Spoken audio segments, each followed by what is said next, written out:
shifted, and it ripped us right out. The water that was once pushing behind us was now pushing against us, and there was nothing we could do. We're so close. Are we even further? 4.5 away. Could have swam to it. Is this the last cause? That's it. I'm sorry, guys. I can't believe it. We were so close to the island, and now we're getting farther away, watching what we were trying to accomplish just slip from our fingers. I'm gonna freaking cry, but I can't believe we just did all that and we didn't make it. This sucks, man. We almost did it.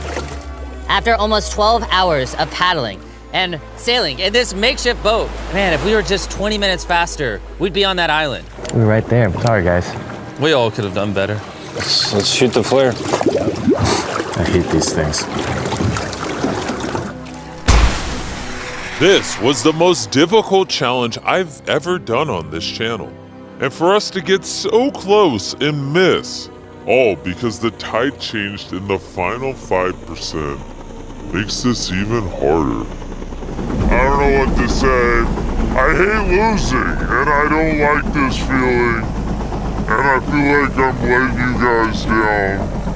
Really sorry, so you have my word, our next challenge video, I'm not failing again. I'm gonna go board this helicopter and I'll catch you later.